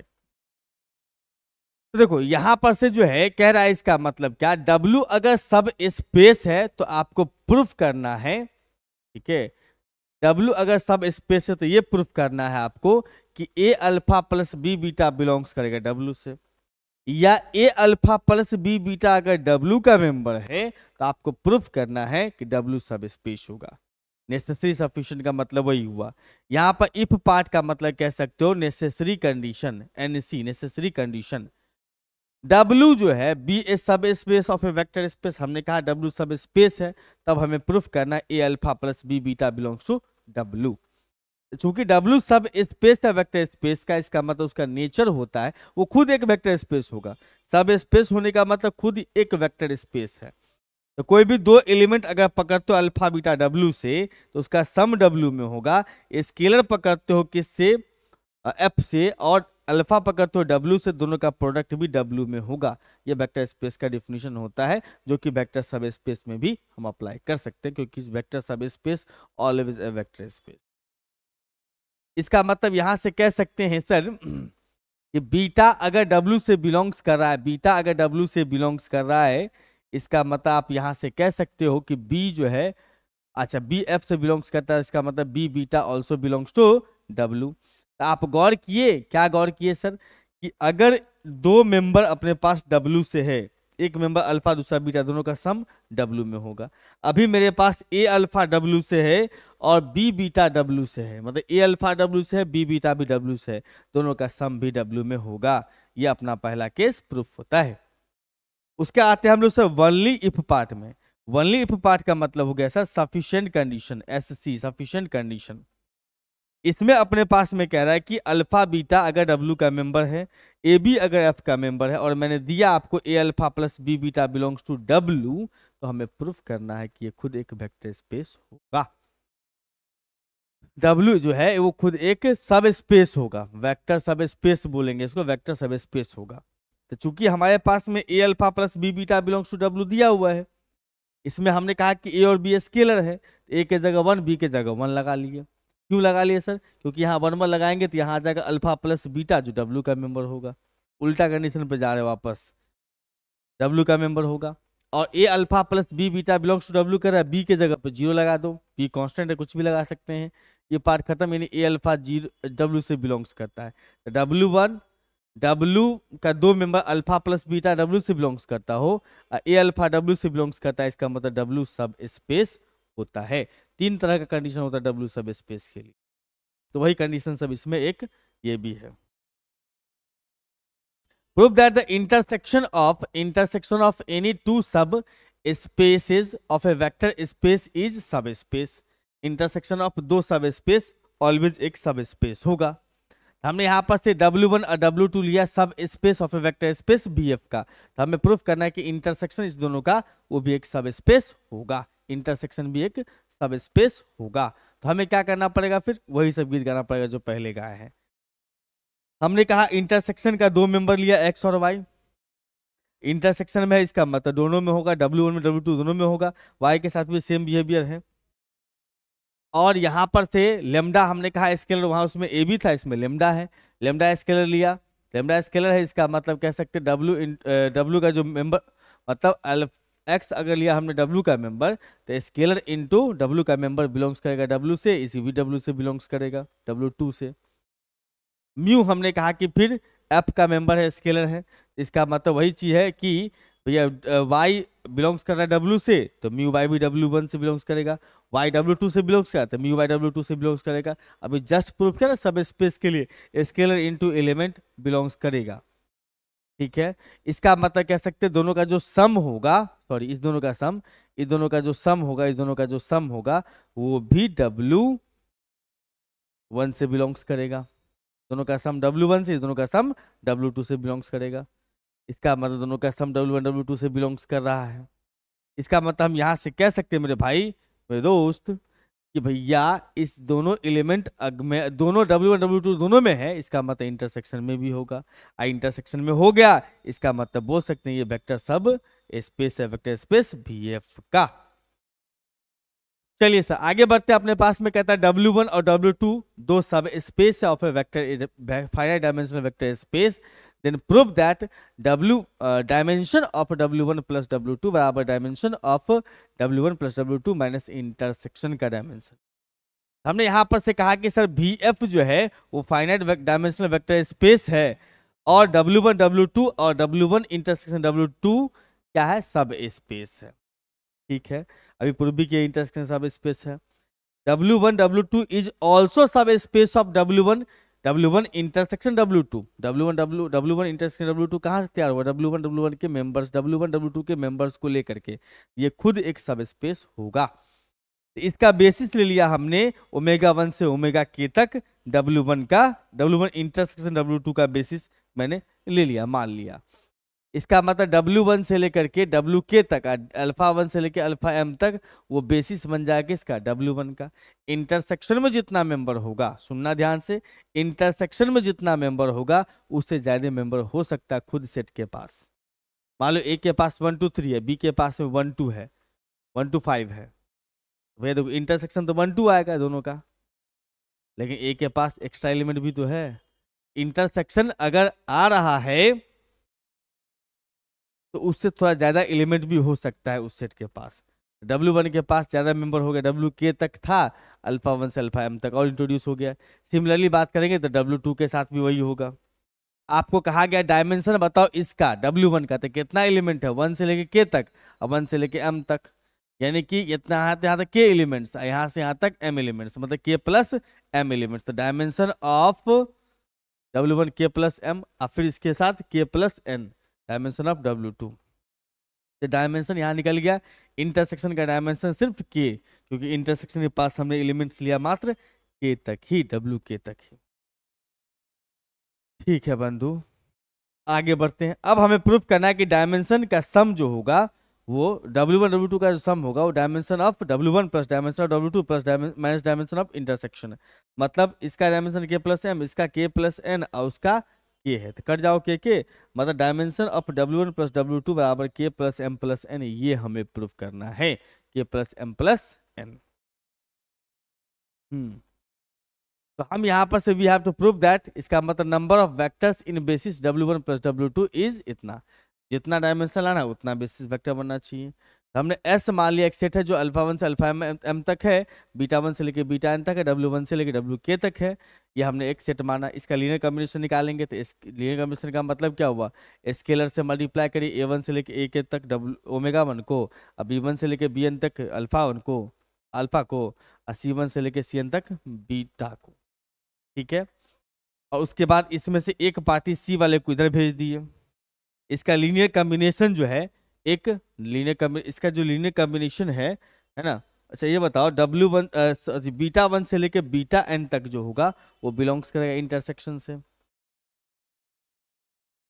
क्योंकि दोनों का सम के बराबर ही है, दोनों के सम के बराबर इतना, इसका मतलब उसमें ये भी शामिल ये भी शामिल है, तो फर्स्ट मान लो। सिमिलरली बात करेंगे यहाँ पर से कि every element of W1 intersection W2 जो है, every element of intersection W1 W2 is a vector है वो। इसका मतलब every element of W1 intersection W2 जो है वो एक्सप्रेस किया जा सकता है लीनियर कॉम्बिनेशन के फॉर्म में। हमने C1 β1 C2 β2 से लेके Cn βn तक को एक्सप्रेस करने का सोचा लीनियर कॉम्बिनेशन के फॉर्म में। मतलब इतना बराबर लिख सकते हैं something into W1 plus something into W2 plus something into W3, इस टाइप से। और हम इसको इधर खींच के लिया है, माइनस हो गया, RHS में बन गया 0। RHS में 0 होने का मतलब क्या चाहिए, इसको चाहो जिस 0 को तो ऐसे लिख सकते हो, β1 के बगल में कितना कोफिशिएंट 0, β2 के बगल में कितना 0, और कोफिशिएंट बराबर कर देंगे हम लोग। इसका मतलब β1 के बगल में 0 तो β1 के बगल में C1, C1 का वैल्यू 0 हो गया, C2 से इतना कोफिशिएंट सब 0, इधर देखो ना सब 0 तो सब 0 हो गया। फर्स्ट में डाल दिया, इसका मतलब फर्स्ट का RHS पार्ट 0 हो गया, क्योंकि फर्स्ट जो था उसमें ये सब था। फर्स्ट में क्या सब था सर, ये वाला पार्ट था अपने पास, C1 C2 सबका वैल्यू 0 है, इसका मतलब इसका RHS पार्ट ही खत्म। अच्छा अब हमने कह दिया कि भाई देखो इस सब का सम जीरो, इसको भी उस फॉर्म में लिख सकते हैं, 0 × ω1, 0 × ω2 अप टू 0 × ω k, 0 × α1 से लेके 0 × α k तक। इसका मतलब हर एक कॉफिशिएंट भी जीरो हो गया, हर एक कॉफिशिएंट जीरो, इसका मतलब लीनियरली इंडिपेंडेंट है। कौन सा वेक्टर? एस, W1 से WM तक, सॉरी W1 से लेके WK तक, ω1 से ω k तक, तो नंबर ऑफ एलिमेंट कितना हो गया? K। α1 से लेके αm तक M, और β1 से लेके βn तक N है। प्रूफ हो गया। हम्म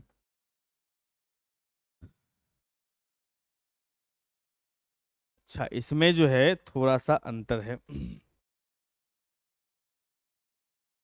मैं थोड़ा सा इसको करेक्ट कर लूँ।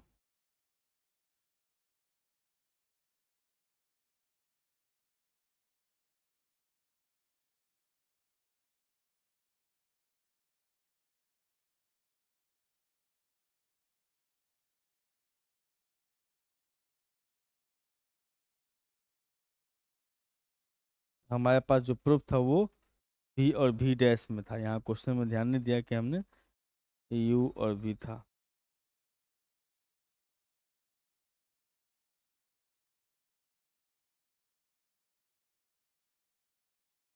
चलिए देख लेते हैं आगे कहाँ पे रहा।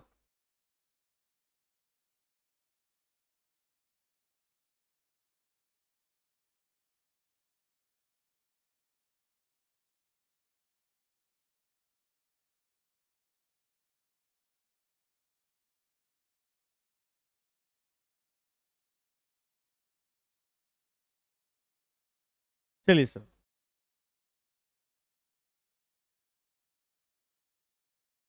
कहता है इसमें भी U और V वेक्टर स्पेस है किसी फील्ड F पर।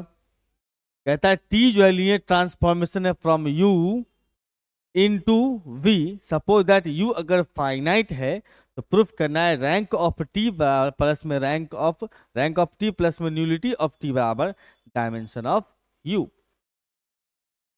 बहुत बढ़िया है ना। चलिए सर शुरुआत करते हैं। T हमारे पास U से B तक ट्रांसफॉर्मेशन है। हमने कहा U n dimensional vector space है, यहाँ पर U दिख रहा है आपको, n डायमेंशनल वेक्टर स्पेस है U।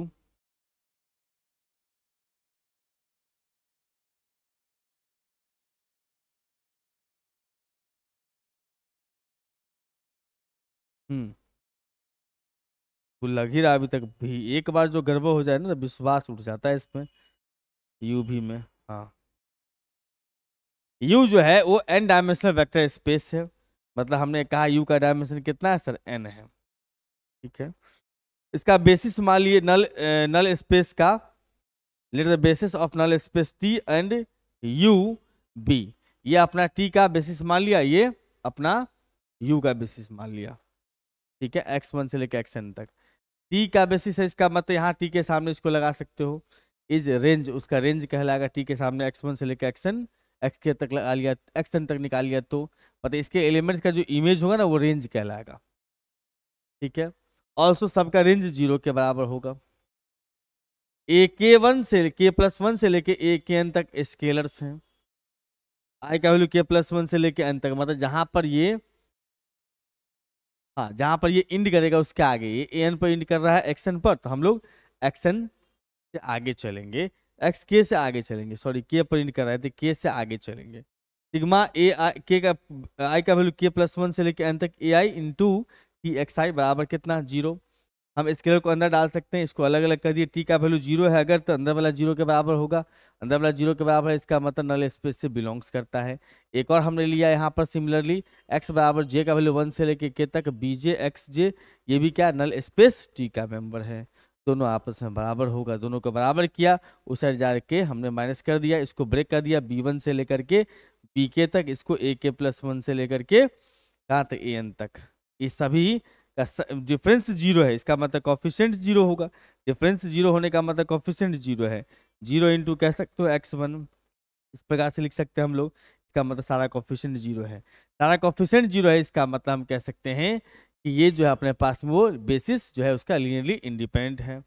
सेट जो है TXI, जहां पर I का वैल्यू K+1 से स्टार्ट हो रहा है n तक, वो जो है लीनियरली इंडिपेंडेंट हुआ, मतलब T भी लीनियरली इंडिपेंडेंट है। इसका मतलब इसका बेसिस सेट जो होगा for the range T, it is basis set, मतलब बेसिस सेट बनेगा रेंज टी के लिए। इसका मतलब रैंक ऑफ टी बराबर होगा n माइनस में के। यहाँ पर n क्या है, k क्या है? n तो अपने पास में डायमेंशन ऑफ u है, n जो है वो डायमेंशन ऑफ u है। k क्या है सर, डायमेंशन ऑफ u।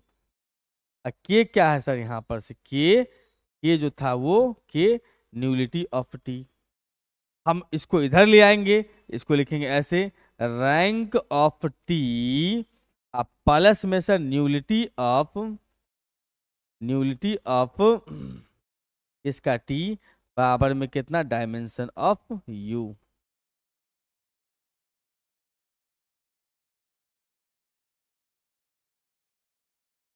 हाँ ये आगे बढ़िए। Characteristic root of a real symmetric matrix are real. किसी रियल सिमेट्रिक मैट्रिक्स का मतलब सिमेट्रिक मैट्रिक्स के अंदर में अगर रियल नंबर वाला सिमेट्रिक मैट्रिक्स है तो उसका कैरेक्टरिस्टिक रूट जो होगा वो रियल ही होगा। हमारे पास में दिया हुआ सर ए एनी रियल सिमेट्रिक मैट्रिसेस है। इसका मतलब सिमेट्रिक मैट्रिक्स का मतलब क्या, उस मैट्रिक्स का ट्रांसपोज उतना ही होगा, एसक्यू सिमेट्रिक ट्रांसपोज माइनस ए के। ठीक है, अब कैरेक्टरिस्टिक इक्वेशन जो होता है जिसको मैट्रिक्स इक्वेशन के नाम से भी जानते हैं, ए माइनस में लेमडा आई इंटू एक्स बराबर 0, ये फार्मूला होता है आइजन वेक्टर निकालने का फार्मूला होता है कि नहीं। लेकिन इसमें लेमडा जो होता है वो आइजन वैल्यू को रिप्रेजेंट करता है। हम ये भी पढ़े हुए हैं कि ए माइनस में लेमडा आई का जो डिटर्मिनेंट होता है वो अगर 0 हो तो लेमडा ही कहलाता है कैरेक्टरिस्टिक रूट या आइजन वैल्यू, या फिर आइजन वैल्यू। आपने पार्टमेंट में पढ़ा होगा, आइजन वैल्यू बोलते हैं इसको। ठीक है, हमने यहां पर से क्या कर दिया सर, इसमें x से मल्टीप्लाई किया तो ए एक्स प्लस में ए माइनस में लेमडा इंटू आई एक्स। लेमडा इंटू आई एक्स का मतलब सर मैट्रिक्स है ना, x है, हाँ तो कोई फर्क नहीं पड़ता, सिर्फ x बचेगा। इसको उधर भेज दीजिएगा तो ए एक्स बराबर लेमडा एक्स हो गया। इसका मतलब यहां से कह सकते हैं कि लेमडा इज नॉट रियल। अगर मान लो कि लेमडा रियल अगर नहीं हो रहा है तो इस केस में हम x डैश से दोनों तरफ मल्टीप्लाई कर दिए, इस तरफ भी उस तरफ भी मल्टीप्लाई कर दिए, x डैश से नहीं x के ट्रांसपोज से इधर उधर मल्टीप्लाई कर दिए। हमने इसको ऐसे ही लिख दिया, इसको हमने क्या कर दिया सर, इसको x को इसके साथ लगा दिया, लेमडा स्केलर है ना, देखो 2 इंटू कोई मैट्रिक्स लिखा होगा 3b, आप कह सकते हो 2 इंटू 3 6 लिख सकते हो, या उल्टा भी कर सकते हो। यहाँ पर जो है हमने क्या किया, लेमडा को बाहर कर लिया, एक्स ट्रांसपोज इंटू एक्स लिख दिया, फिर से इसका ट्रांसपोज लगा दिए, टेकिंग ट्रांसपोज लगा दिए, इसका भी ट्रांसपोज लगा दिए। हम जानते हैं ट्रांसपोज में उल्टा लिखते हैं, पहले ये फिर उसका ट्रांसपोज फिर इसका ट्रांसपोज। इसमें लेमडा का कंजुगेट अगर ये रियल नहीं है तो कंजुगेट के साथ आता है ये।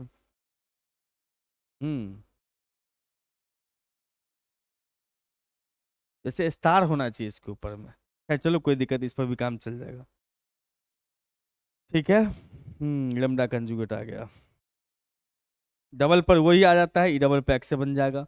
इसका मतलब यहाँ से हमने कह दिया कि देखो ये वापस वही आ गया है, यानी कि ए एक्स जो है यहाँ पर से A transpose into A X बराबर lambda conjugate into X dash A आ रहा है। बिल्कुल, ऐसा करता हूँ ना, ऐसा करता हूँ, इसमें लेमडा, इस ए एक्स के जगह लेमडा एक्स लगा सकते हैं। यहाँ से ए एक्स के जगह पर हम लगा सकते हैं लेमडा एक्स। हमने यहाँ पर लेमडा एक्स पुट कर दिया। अब हमने कहा कि लेमडा यहाँ पर से साइड कर लो, एक्स ट्रांसपोज इंटू एक्स बन गया, इधर भी एक्स ट्रांसपोज इंटू एक्स है। एक तरफ ले आओ, दोनों में से कॉमन ले लिया हमने, तो ये जो एक्स है वो नॉन जीरो वेक्टर होता है, आपने पढ़ा है इस फार्मूला में। एक्स जो होता है वो हमेशा नॉन जीरो वेक्टर होता है एक्स इसमें। इसका मतलब ये जीरो नहीं हो सकता, अगर आप ये तो दो फैक्टर का प्रोडक्ट जीरो है, जिसमें से एक फैक्टर ये जीरो नहीं होगा, इसको जीरो होना मजबूरी है। इसका मतलब हम यहाँ से कह सकते हैं कि लेमडा माइनस लेमडा कंजुगेट बराबर जीरो होगा, इसलिए लेमडा बराबर में लेमडा कंजुगेट हुआ। तो किसी भी कॉम्प्लेक्स नंबर का कंजुगेट खुद के बराबर होगा तो कॉम्प्लेक्स नंबर रियल होगा। जैसे 2 का कंजुगेट का 2 ही होगा क्योंकि 2 रियल है, लेकिन 2 आयोटा का होगा तो -2 आयोटा चेंज हो जाता है। तो कॉम्प्लेक्स में क्या होता है कि कंजुगेट होने पर साइन चेंज किया जाता है, लेकिन रियल में साइन से मतलब तो लेमडा कंजुगेट लेमडा ही आ रहा है, इसका मतलब लेमडा रियल है। क्लियर है? हाँ जी सर। आइए, आइजन वैल्यू निकालने का तरीका बुआ वाला कहानी है। आइजन वैल्यू कैसे निकालते हैं सर? हमारे पास जो मैट्रिक्स दिया उसका नाम ए रख लिए। करेक्टरिस्टिक इक्वेशन अभी जस्ट बता दिए थे, ए माइनस लेमडा आई बराबर 0। लेमडा आई का मतलब क्या हुआ? ए माइनस लेमडा आई का मतलब क्या हुआ? ए माइनस लेमडा आई का मतलब हो गया, ए अपने पास है 2 1 1 2, 2 1 और 1 2 है, 2 1 और 1 2 है, और उसके बाद माइनस में लेमडा आई है, तो 1 0 0 1 को मल्टीप्लाई करना है लेमडा से। लेमडा से गुना करोगे, इसका मतलब लेमडा बन जाएगा, यहाँ घटा दोगे तो 2 माइनस लेमडा, ये 1 यहाँ आ गया अपने पास 1, ये हो गया 2 माइनस में लेमडा। बहुत बढ़िया। क्रॉस मल्टीप्लाई कर दिया इसको, इसको भी कर दिया हमने, मतलब इन दोनों को मल्टीप्लाई कर घटा के दिया हमने, ठीक है। इसको तोड़ लिया, चाहे इसको 1 को इधर लाके भी सॉल्व कर सकते हो। हमारे पास इक्वेशन आ गया अपने पास lambda square minus 4 lambda plus 3, ये तो बच्चा वाला है। लेमडा का वैल्यू आ गया अपने पास 1 3, आइजन वैल्यू हो गया। वेक्टर कहता निकालने के तो भी चलता, आगे बढ़ सकते थे। वैसे क्वेश्चन बताया 18 में वेक्टर का। हम्म हाँ, स्वार्ज इनइक्वालिटी को प्रूफ करना है। तो क्या होता है इसमें कि कभी कभी एग्जामिनेशन में आपको लिख देगा कूची स्वार्ज, कभी कभी लिखा रहेगा सीधा स्वार्ज। दिल पे मत लेना, स्वार्ज वर्ड आ जाए तो इकलौता थ्योरम यही है जो कि फंक्शनल एनालिसिस में भी है और मॉडल अलजेब्रा में भी है, घबराने की आवश्यकता नहीं है। हमने कहा एक्स और वाई दो वेक्टर है हिल्बर्ट स्पेस एच का, ठीक है। यहाँ पर इनर प्रोडक्ट स्पेस लिखा हुआ है, तो आप हिल्बर्ट स्पेस को हटा के इनर प्रोडक्ट स्पेस भी लिख सकते हो, इसको कोई प्रॉब्लम नहीं है। वैसे दोनों में सेम बिहेवियर होता है, इनर प्रोडक्ट स्पेस, इसके जगह पर आप ये भी लिख सकते हैं, चलेगा।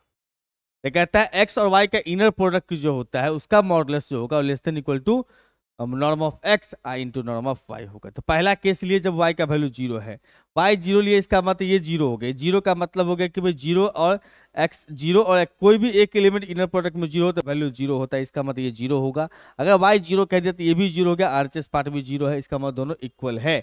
इक्वल है तब भी थ्योरम ट्रू है, थ्योरम ट्रू है, क्योंकि कह रहा था कि दोनों इक्वल भी हो सकता है और लेस देन भी हो सकता है। जब y का वैल्यू 0 के बराबर नहीं हो तो कैसे हम लोग इसको प्रूफ करेंगे? तो हमने यहाँ पर लेमडा को स्केलर ले लिया और इस प्रकार से लिखा, x प्लस में लेमडा y का जो नॉर्म है वो ग्रेटर देन इक्वल टू 0 हमने कहा। वैसे भी होता ही है, किसी का भी नॉर्म जो होता है वो निगेटिव नहीं होता, norm always greater than equal to 0 होता। ठीक है बंधु, एक सेकंड।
हाँ भाई, बहाने क्रम में एनर्जी बहुत ज्यादा लगता है, बहुत ज्यादा।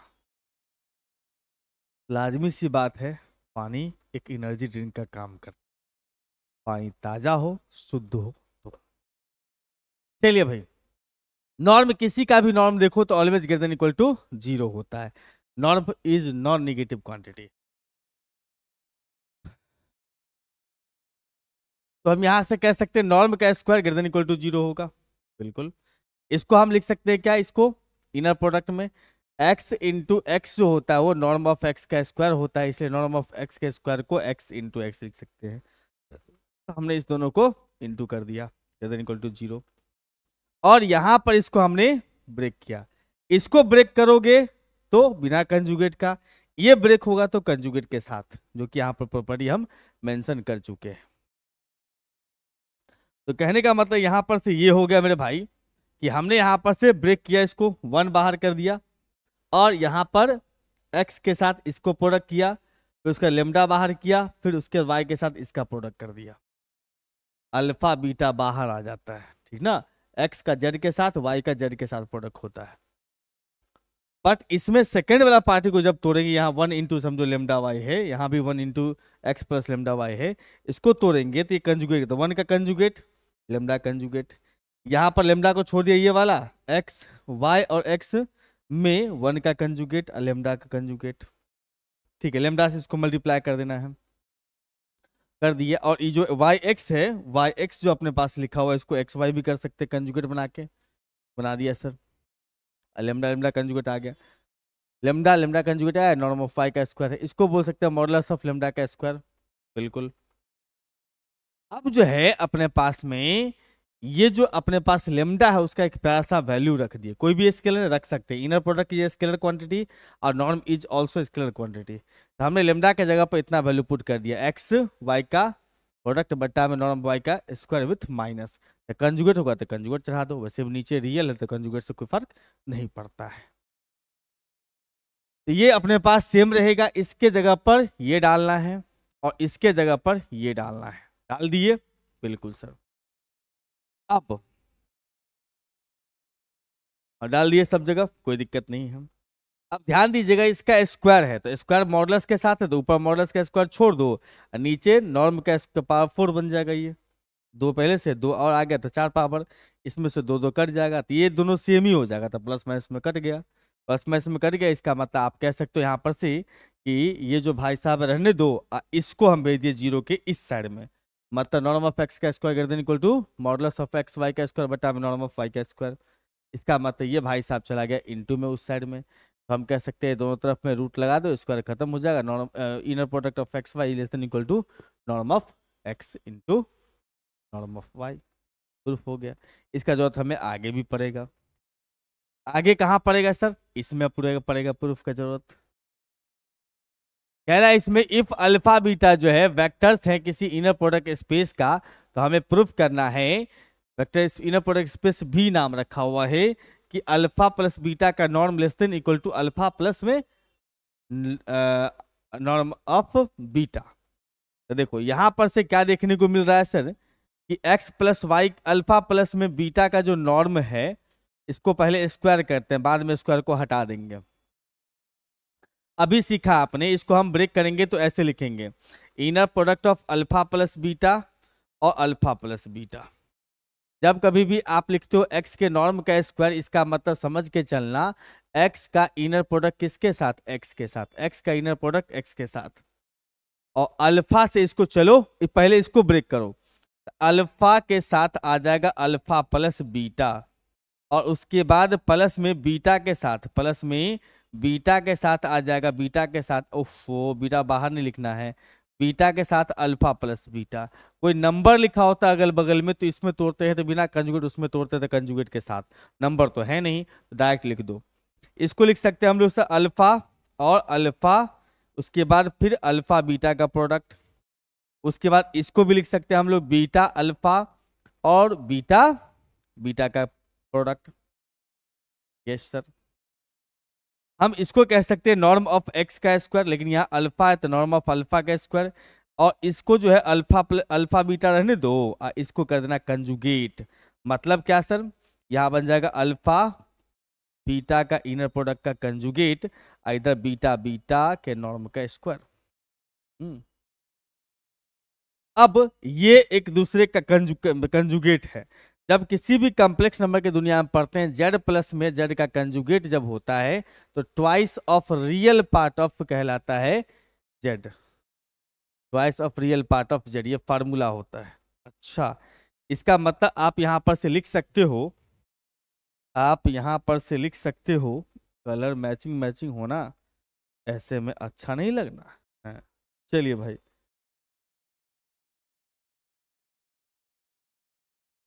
तो देखो ये सेम रहेगा, ये खुद एक दूसरे का कंजुगेट है, मतलब 2 इंटू रियल पार्ट लिख सकते हैं। इसका मतलब कह सकते हो यहाँ पर से नॉर्म ऑफ अल्फा का स्क्वायर प्लस में नॉर्म ऑफ बीटा का स्क्वायर। लास्ट वाले को हमने शुरू में कर दिया, इसको मैंने शुरू में ही लिख लिया, एक दूसरे कंजुगेट है इसलिए 2 into real part of Z, plus में 2 इंटू में रियल पार्ट ऑफ जेड, मतलब अल्फा बीटा का इनर प्रोडक्ट। किसी भी कॉम्प्लेक्स नंबर का रियल पार्ट जो होता है, रियल पार्ट, वो खुद के मॉडुलस से always less than equal to होता है। निगेटिव से ग्रेटर देन इक्वल टू होता है, लेकिन पॉजिटिव से लेस देन इक्वल टू होता है। इसका मतलब जो रियल पार्ट है इसके जगह पे मॉडुलस ऑफ लगा सकते हैं इसका, बट साइन वहां लग जाएगा लेस देन इक्वल टू का, क्योंकि लेस देन इक्वल टू होता है वो। इसका मतलब यहां से कह सकते हैं less than equal to norm of alpha का स्क्वायर प्लस में नॉर्म ऑफ बीटा का स्क्वायर। अब हमने इसको चेंज कर दिया 2 into modulus of complex number alpha beta, modulus of complex number. वो जेड दिखता है, यहाँ अल्फा बीटा दिख रहा है। ठीक है, बहुत बढ़िया। और अभी आपने पढ़ा है बाई स्वार्ज इनइक्वालिटी या कूची स्वार्ज। बाई स्वार्ज इनइक्वालिटी आपने पढ़ा है अभी जस्ट पिछला क्वेश्चन में कि भैया एक बात बताओ कि x और y का यानी अल्फा बीटा का जो इनर प्रोडक्ट होता है वो less than equal to norm of alpha into norm of beta होता है।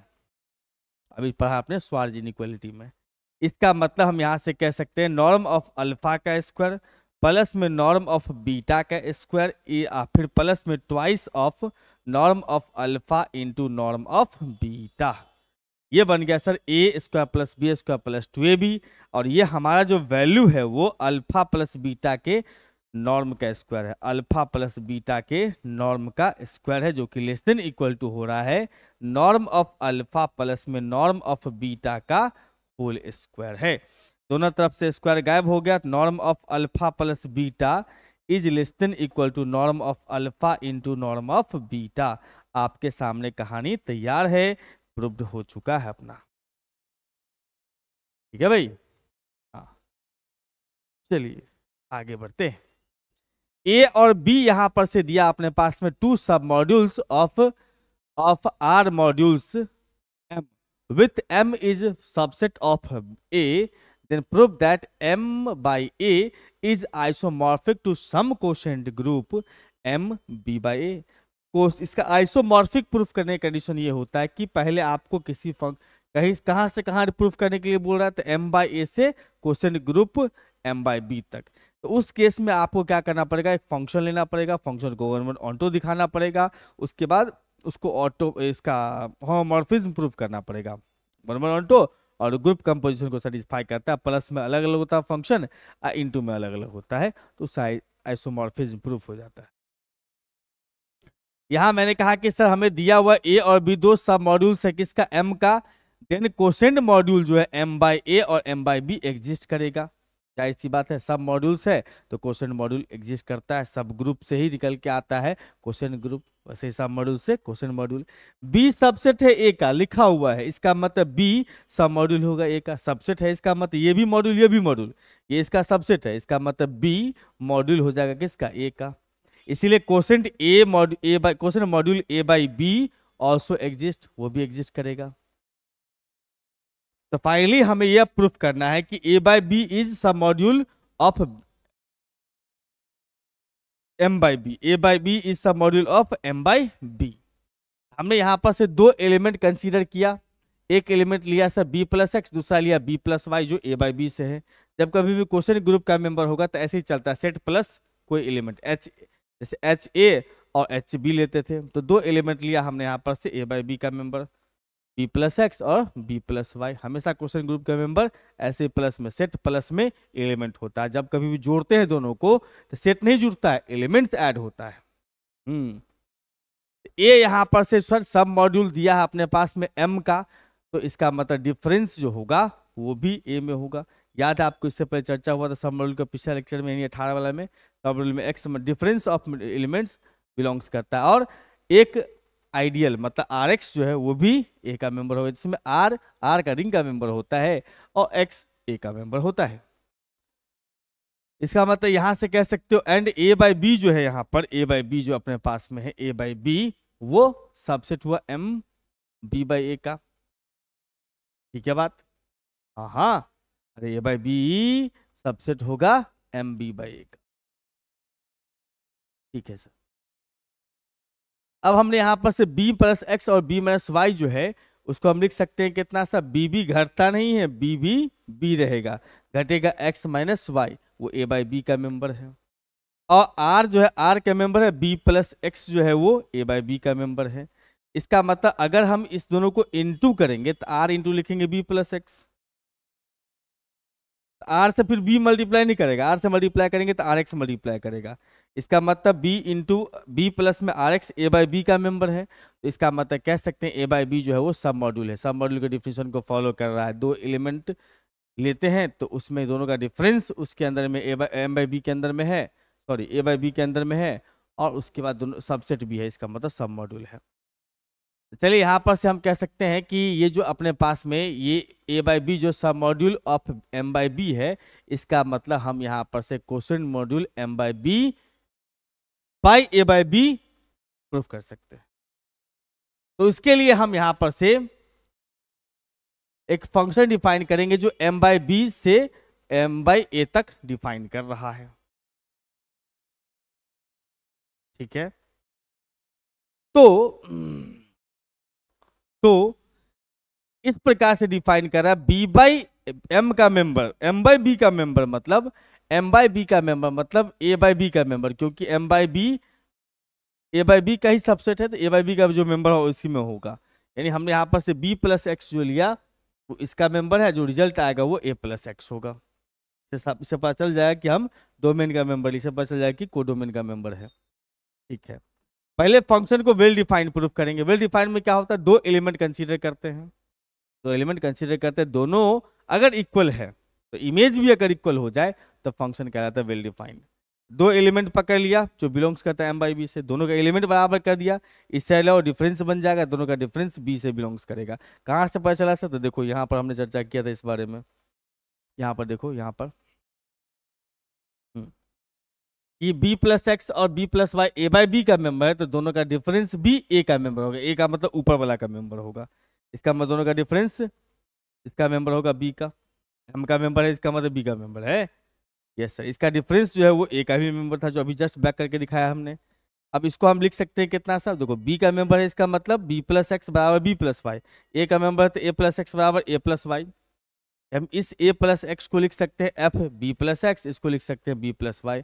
इसका मतलब f सर यहाँ पर से वेल डिफाइंड हो गया, एलिमेंट लिया इक्वल, इमेज भी इक्वल हो गया, इसीलिए फंक्शन वेल डिफाइंड है। अब वन वन प्रूफ करने के लिए क्या करेंगे, दो एलिमेंट पकड़ेंगे, दोनों का इमेज इक्वल कर दिया। इमेज इक्वल का मतलब हो गया भैया, दोनों का इमेज इक्वल होने का मतलब a प्लस एक्स बराबर b plus A plus y है। यहाँ से x minus y belongs to a होगा क्योंकि इसे अलाउ होगा तो x माइनस वाई होगा, x minus y also belongs to b होगा क्योंकि a b सबसेट था a का, b सबसेट था a का। इसका मतलब यहाँ से कह सकते हैं कि भैया इसको b प्लस एक्स बराबर b प्लस वाई, तो ये फाई जो है f जो है वो 1 1 हो गया। ठीक है, हाँ। अब ऑन्टो के लिए क्या करेंगे सर, a प्लस क्यू एक मेंबर लिया m बाई ए का, m बाई ए का मेंबर है तो a प्लस लेना है, और m बाई बी का मेंबर है तो b प्लस लेना है। ठीक है, इस प्रकार से है कि b प्लस क्यू का इमेज a प्लस एक्स हो रहा है, इसका मतलब फंक्शन ऑन्टो भी है। एलिमेंट लिया हमने कोडोमेन का, ये जो एलिमेंट है वो डोमेन का है, ये रिजल्ट जो आ गया कोडोमेन का तो ऑन्टो हो गया। होमोमॉर्फिज्म के लिए क्या होता है, यानी कि ग्रुप कंपोजिशन के लिए दो एलिमेंट पकड़ते हैं, दोनों का सम डालते हैं f के सामने में, अलग अलग तोड़ के दे दिया तो होमोमॉर्फिज्म हो जाता है, नहीं अलग अलग तोड़ के दिया तो एडिशन सेटिस्फाई किया, फिर इनटू में भी करेंगे तब होमोमॉर्फिज्म बन जाएगा। तो वन वन ऑन्टो के साथ होमोमॉर्फिज्म हो तो आइसोमॉर्फिज्म बन जाता है। b प्लस एक्स प्लस में कितना b प्लस वाई है, ऐसा कर देते हैं b प्लस बी हो जाएगा, और यहाँ पर a plus x plus y रह जाएगा। हम इसको लिख सकते हैं, देखो जो भी एलिमेंट होता है फंक्शन के अंदर में उसका इमेज कैसा आता है, तो b प्लस एक्स है तो a प्लस एक्स आता है, मतलब जोड़ देते हैं उसको हम लोग। तो b plus x plus y है तो उसको हम लिख सकते हैं a एक्स प्लस में a वाई, यहाँ से f b प्लस एक्स बराबर f लिख सकते हैं कितना b प्लस वाई, है ना, a प्लस एक्स के जगह f B plus x B plus y. Addition में अलग अलग हो गया, इनटू में देखे तोड़ के तो b plus x into y, into में भी क्वेश्चन ग्रुप में x और y का प्रोडक्ट होता है, b इंटू बी मत करना, सिंपल अलजेब्रा वाला रूल फॉलो नहीं करता है। सिंपल अलजेब्रा रूल जो है b into B square B y B, ऐसा कुछ नहीं होता है इसमें। क्वेश्चन ग्रुप में सिर्फ एलिमेंट का मल्टीप्लीकेशन होगा, एडिशन सिर्फ एलिमेंट का होगा, सेट का नहीं। इसको लिख सकते हैं हम लोग बी प्लस एक्स वाई को ए प्लस एक्स वाई लिख सकते हैं। इसको लिख सकते हैं ए एक्स प्लस में ए वाई का प्रोडक्ट, ये बन जाएगा बी प्लस एक्स और बी प्लस वाई। इसका मतलब होमोमॉर्फिज्म भी हो गया। तो इसका मतलब ये कह सकते हैं भैया होमोमॉर्फिज्म हो गया। तब कर्नेल पर चले आओ, kernel of A by B निकालते हैं। A by B, kernel of F बराबर ए बाई बी होगा, तो ऑटोमॉर्फिज्म सॉरी आइसोमॉर्फिज्म प्रूफ हो जाएगा। तो B plus x belongs to kernel of F है, इसका मतलब उसका इमेज होगा जीरो, कर्नेल ऑफ का एलिमेंट इमेज जीरो होगा। तो आप कह सकते हो यहाँ पर से ए प्लस जीरो होगा, तो सिंपली ए लिख सकते हो। ठीक है सर, ए प्लस एक्स बराबर ए होता है, इसके जगह पर हम ए प्लस एक्स लिख सकते हैं फंक्शन का वैल्यू। ठीक है सर, और इसका बी प्लस एक्स जो वो ए बाई बी का मेंबर होता है, ये हम जान रहे हैं भाई। तो कर्नेल ऑफ एफ जो है वो ए बाई बी का मेंबर हो गया। तो फंडामेंटल थ्योरम ऑफ मॉड्यूल से कह सकते हैं कि एम बी बाई ए जो है वो isomorphic to M B by A quotient group A by B, मतलब M by A isomorphism to quotient group B by M by B. ठीक है, हाँ जी। अब अगला थ्योरम अपने पास है, kernel of homomorphism of module is a सब module, proof करना है भाई। तो केटी यहां पर क्या है, कर्नेल ऑफ होमोमॉर्फिज्म है, कर्नेल ऑफ होमोमॉर्फिज्म है जो डिफाइन कर रहा है एम टू एन। कर्नेल होने का मतलब उसका इमेज, कर्नेल का मतलब set of all those elements of M whose image is zero. तो दो एलिमेंट लिए m1 m2 जो केटी से बिलोंग्स करता है, दोनों का इमेज कितना होगा सर, जीरो। दोनों का हमने डिफरेंस करके देखा m1 माइनस m2, डिफरेंस को पहले हम प्लस में चेंज कर लिए बस ड्रामेबाजी के लिए, वैसे आप अलग अलग कर सकते हो डायरेक्ट माइनस में, अलग अलग हुआ। अब इसके बाद फिर माइनस प्लस रहने दिया अपने पास में, इसके बाद माइनस वन बन के बाहर आया, फिर बीच में नेगेटिव हो गया, t1 का टी m1 टी m2 का वैल्यू दोनों का जीरो है, इसलिए डिफरेंस भी जीरो आया। डिफरेंस जीरो आया, इसका मतलब m1 माइनस m2 केटी का मेंबर है, केटी का मेंबर है। ठीक है भाई, इसका मतलब केटी जो है वो एडिटिव सब ग्रुप हो गया। डिफरेंस अगर एग्जिस्ट कर रहा है तो सब ग्रुप बन गया, एडिटिव सब ग्रुप, दोनों चीज एक साथ हो जाता है, एडिशन भी काम कर जाता है इसमें और डिफरेंस भी आ रहा है, इसका मतलब एडिटिव सब ग्रुप। हमने कहा यहाँ पर आर बिलोंग्स करता है किससे सर, के आर बिलोंग्स करता है आर से और एम बिलोंग्स करता है केटी से। हमको क्या प्रूफ करना है, सब मॉड्यूल। सब मॉड्यूल के लिए क्या प्रूफ करना पता है, A minus B belongs to S और R into A belongs to S, तो बन जाता है सब मॉड्यूल। यहाँ कर्नेल को प्रूफ करना है तो कर्नेल में डिफरेंस चाहिए और प्रोडक्ट चाहिए, बस डिफरेंस में ए minus x m1 minus m2 और प्रोडक्ट में r इंटू एक्स या r इंटू एम लिख सकते हो जी। ठीक है सर, तो इसका टी के एम जो है वो केटी का एलिमेंट है, इसका मतलब इसका इमेज जीरो होगा। r इंटू टी एम को लिख सकते हैं r बाहर, टी एम का वैल्यू जीरो है, इसका मतलब टी आर एम का वैल्यू कितना आ गया, जीरो। जिसका इमेज जीरो है वो एलिमेंट केटी से बिलोंग्स करता है, तो दोनों कंडीशन सेटिस्फाई हो गया, डिफरेंस भी है मल्टीप्लिकेशन भी है, इसका मतलब केटी सब मॉड्यूल है।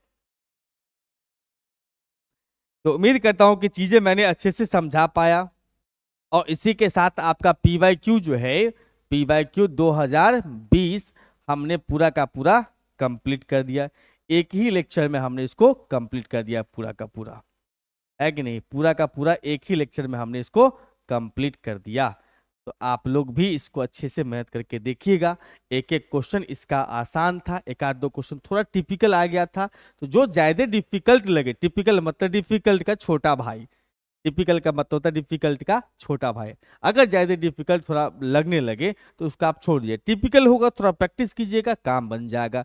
देख दोस्त मेरे भाई, जो होता है एग्जामिनेशन में कलम चलने की जहां तक बात होती है, तो आप जैसे एग्जाम हॉल तक पहुंचे, तो घर से जिस दिन आप कल एग्जामिनेशन है तो आज से लगेगा दिमाग पूरा खाली है, कुछ नहीं आता है, कुछ बिल्कुल नहीं आता है, और रात में पढ़ने लोगे पार की तो लगेगा बाप रे अब तो फेल कर जाए, कुछ होने वाला है नहीं है। फिर घर से सुबह सुबह टेंशन में निकलोगे, भैया कौन सा चीज पुर्जा कीजिए भी रखे, पकड़ा गए तो क्या होगा, किस तरह से कॉपी पुर्जा तुर्जा लेके पहुंचे सेंटर तक पहुंचते पहुंचते लग रहा है कि बाप रे ये पढ़ रहे तो वो भुला रहा है, वो पढ़ रहे तो वो भूल रहे, वो पढ़ रहे तो वो भूल रहे हैं, यही होता है। अगर लेकिन खूब प्रैक्टिस किए हुए घर पर तब भी ये हालत होती है। एग्जाम एक ऐसा डर है ना जो दिमाग में इसी ला ही देगा, उसके बाद जब एग्जाम हॉल में घुस जाएंगे उसके बाद भी आपको लगेगा बाप रे क्या होगा आज एग्जामिनेशन में। जैसे ही क्वेश्चन पेपर हाथ में आया और शुरू का 4-5 क्वेश्चन अगर मिला, या कहीं से पूरे क्वेश्चन पेपर में 4-5 क्वेश्चन मिल गया, तो आपका दिल इतना खुश हो जाएगा कि कलम उठाएंगे अपने आप आंसर लिखना शुरू हो जाएगा। आपको उस समय कुछ भी रिकॉल रिमाइंड करने की आवश्यकता नहीं है। इसलिए बेफिक्र होकर उस क्वेश्चन सब पर खूब बढ़िया से प्रैक्टिस कीजिए, जिस पर आपकी बढ़िया पकड़ बन सकती है। थोड़ा टिपिकल है तो भी प्रैक्टिस करके देखिए, अगर इंपॉर्टेंट है तो। आने बहुत ज्यादा डिफिकल्ट लग रहा है तो आप उसको स्किप कर सकते हैं, आपके पास ज्यादा क्वेश्चन है उसमें सेलेक्ट करके कम बनाना है। ठीक है, तो आज के लेक्चर में इतना ही रखेंगे। खूब मन लगा तैयारी कीजिए और मुलाकात करते हैं आपके 2022 के PYQ के साथ। अगर वीडियो पसंद आ रही तो वीडियो को लाइक करना ना भूलें, मित्रों को शेयर करना ना भूलें और चैनल को सब्सक्राइब भी कर लीजिए, क्योंकि आपके फायदे की बात है। आप अगर सब चैनल को शेयर कर देंगे, आपके छोटे भाई भी हमसे फायदा उठा सकते हैं। आज के लिए इतना ही, बाय बाय।